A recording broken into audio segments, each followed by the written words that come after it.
हम लोग इस संडे वार्ता में निम्न बिंदु पर चर्चा करेंगे। पहला, बिहार इलेक्शन, जिसमें थोड़ा सा हम अपना विचार रखेंगे बिहार इलेक्शन पर। दूसरा, इन्वायरमेंट और साइंस पर। और तीसरा, कि बिहार में उद्योग धंधा नहीं लगा सरकार इतना दिन से।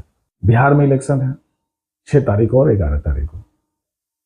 अब सभी आदमी अपना अपना विचार से अपना मत देंगे और सभी लोग का अपना अपना सोच है।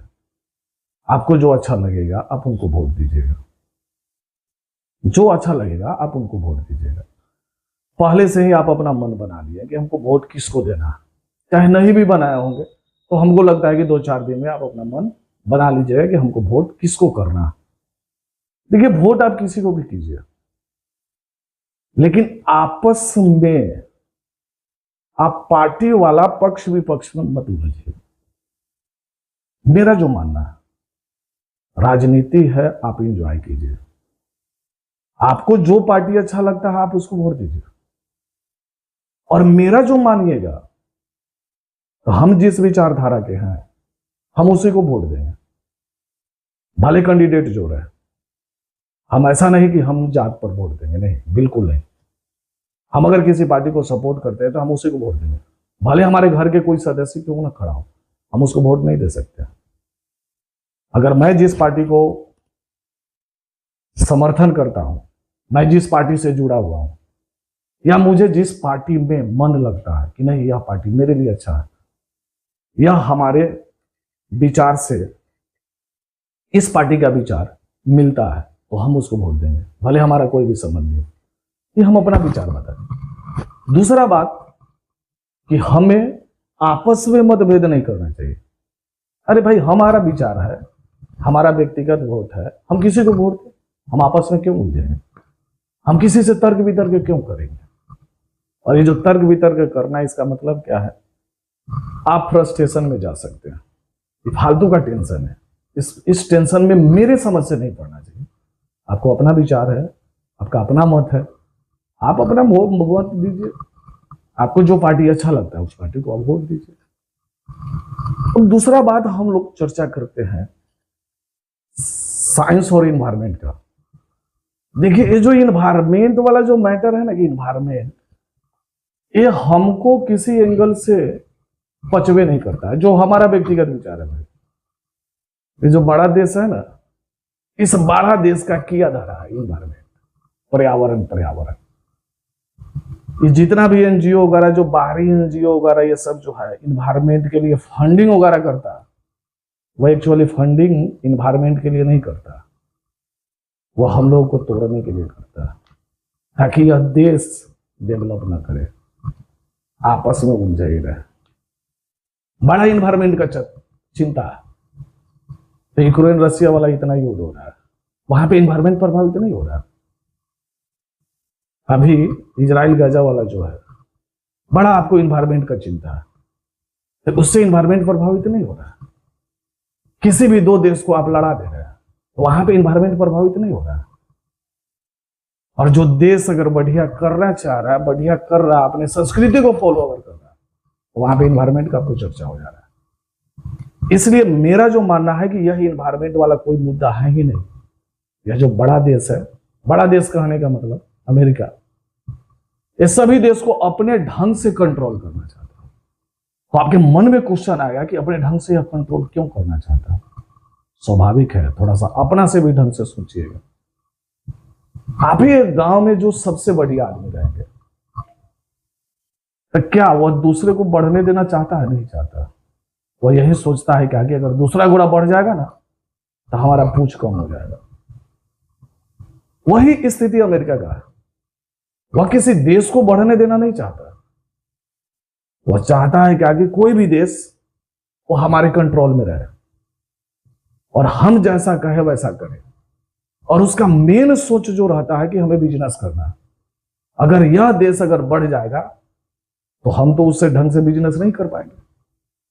अगर हम लोग अमेरिका का इकोनॉमी को देखें, तो अमेरिका का इकोनॉमी $27.72 ट्रिलियन है, या 2023 का आंकड़ा है, 2023 23 का डाटा है। वही चाइना का अगर इकोनॉमी देखे तो 17.79 ट्रिलियन डॉलर है। और हम लोग अगर इंडिया का बात करें तो हम लोग कहां पे हैं? 3.57 ट्रिलियन डॉलर पर है। हम लोग इतना पीछे हैं। और स्वाभाविक है, सबसे जो मजबूत है वो स्वाभाविक है आपको दबाना चाहेगा। लेकिन एक बात, चाइना एक उभरता हुआ इकोनॉमी है, तो सभी आदमी मानता है, अब सभी आदमी हम लोग जान रहे हैं। लेकिन चाइना अमेरिका को मुंह खोलने के लिए नहीं देता। आप देख लीजिए कि चाइना में सबसे ज्यादा ईवी चलता है, इलेक्ट्रिक व्हीकल। अमेरिका कहां? वहां पे पर्यावरण चिल्लाता है, इन्वायरमेंट चिल्लाता है। चाइना को पता है कि वह हमको अगर घेरवो करेगा ना तो इन्वायरमेंट पर गिरेगा। लेकिन चाइना पहले ही से तैयार हो गया अपना चलना कि हमको तुमसे आगे निकलना। इसलिए जो इन्वायरमेंट का जो हम लोगों का कीड़ा जो काटे हुआ रहता है, ये जो आर्टिकल हम लोग कहीं से देख लेते हैं, चाहे किसी का वीडियो हम लोग देख लेते हैं, तो यह आर्टिकल सारा का सारा यह एक प्रोपेगेंडा है। और इन्वायरमेंट केवल छोटे देश अपना बचाएगा और आपको जो मन करेगा आप से कीजिएगा। तो इसलिए हमारे समझ से इन्वायरमेंट वाला तो कोनो मुद्दे नहीं होना चाहिए, मेरा व्यक्तिगत मानना। और शायद हमारे मानने से भी आपका भी विचार मिलना चाहिए। दूसरा बात, साइंस। देखिए, बिना साइंस और टेक्नोलॉजी के आप आगे नहीं बढ़ सकते। हम ही आपको जो मोबाइल पर ज्ञान दे रहे हैं, हम ही लोग जितना भी गैजेट यूज कर रहे हैं, वो सारा टोटल का टोटल टेक्नोलॉजी का ही देना है। अगर आपको बढ़ना है और किसी भी देश को आगे बढ़ना है, तो बिना साइंस और टेक्नोलॉजी के वह देश आगे नहीं बढ़ सकता। उसको तो नया कुछ करना होगा, जो है उससे हमको बेहतर करना होगा। और यह जो बात है कि हम लोग जो अगर यह माइंडसेट है कि हाँ, ये जो साइंस और टेक्नोलॉजी का जो हम लोगों के पास जो सिलेबस है, उसी सिलेबस के माध्यम से यह साइंस और टेक्नोलॉजी ज्यादा डेवलप कर जाएगा, यह मानना गलत है। यह कोई जरूरी नहीं है। हम लोग की इंडिया का बात करें, आप कुछ साल पहले आप चले जाइए, आईआईटी के लिए अलग से कोचिंग करने का जरूरत नहीं पड़ता था। आईआईटी के लिए हमें अलग से कोचिंग करने का जरूरत नहीं पड़ता था। नीट के लिए हमें अलग से कोचिंग करने का जरूरत नहीं पड़ता था। 11th-12th में जो लड़का पढ़ता था, वही ठीक ढंग से अगर पढ़ लेता और 2 साल मेहनत करके ढंग से देख लेता, तो उस व्यक्ति का इंजीनियरिंग निकल जाता था, उस व्यक्ति का नीट निकल जाता था। लेकिन आज के डेट में है क्या? स्पेशल हमको तैयारी करना पड़ता है। स्पेशल हमें तैयारी कर, इसका मतलब हो सकता है कि हमारे 11th-12th के सिलेबस को कमजोर किया गया। और इस 11th-12th का सिलेबस को कमजोर करने का हाथ किसका हो सकता है? सरकार का ही। तो सरकार को इस पर थोड़ा सा ध्यान देना होगा। हमने पिछले वीडियो में लगातार वीडियो में यह बोलते आ रहा कि सरकार केवल एग्जाम टाइट कर देगा, ये जितना का जितना समस्या है, ये जो जेएनजी वाला जो समस्या है, जेएनजी वाला समस्या हल हो जाएगा। और जो साइंस और जिसको रुचि है साइंस और टेक्नोलॉजी में, वो साइंस और टेक्नोलॉजी में जाएगा। जिसको रुचि दूसरे में है, आर्ट्स में है, तो आर्ट्स में जाएगा। जिसका रुचि बिजनेस में है, तो बिजनेस में जाएगा। लेकिन एक बात, साइंस और टेक्नोलॉजी को नकारा नहीं जा सकता है, क्योंकि बिना साइंस और टेक्नोलॉजी के डेवलपमेंट नहीं हो सकता। लेकिन सभी आदमी साइंस और टेक्नोलॉजी में जा भी नहीं सकते। जिसको जिसमें रुचि होगा वही काम वह ढंग से बढ़िया से वह कर सकता है। नेक्स्ट जो बात है कि बिहार में इंडस्ट्री क्यों नहीं है। देखिए, मेरा जो मानना है बिहार में इंडस्ट्री न आने का, इसमें जो हम ज्यादा दोषी जो मानेंगे, हम नीतीश कुमार को ही मानेंगे और नीतीश सरकार को ही मानेंगे, जो कि वर्तमान में सरकार है। ऐसा इसलिए कि जब 2005 में यह सरकार बना था और 2010 में, जब यह 2014 में बाहर हुए और ये अलग गठबंधन में गए, वहां लोगों का विकास, लोगों का विश्वास डगमगाया, बाहरी व्यक्तियों का विश्वास डगमगाया। ये व्यक्ति कहीं भी जा सकते हैं। और कोई भी इंडस्ट्री अगर किसी राज्य में आता है तो वह राज्य सुरक्षा देखता है, सेफ्टी देखता है कि हमको सेफ्टी मिलेगा कि नहीं मिलेगा।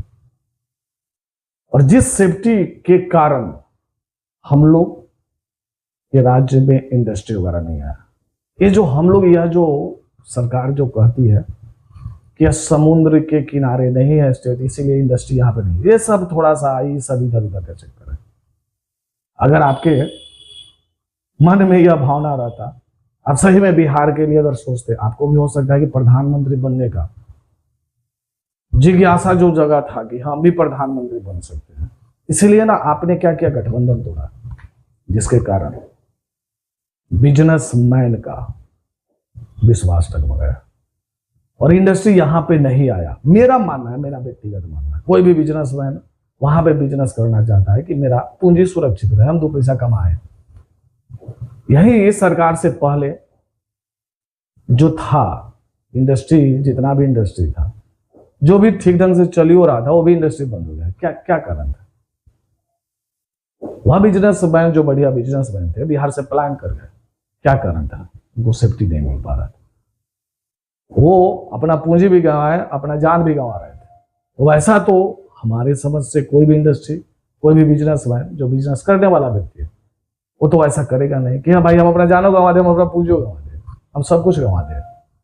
तो मेन इंडस्ट्री न आने का कारण हम इस सरकार को ही मानते हैं, नहीं तो ऐसा बात नहीं है कि बिहार में इंडस्ट्री नहीं आता। लेकिन अभी धीरे धीरे अब थोड़ा सा माहौल चेंज हो रहा है। अब देखिए आगे क्या होता है। तो आज के वीडियो में इतना ही।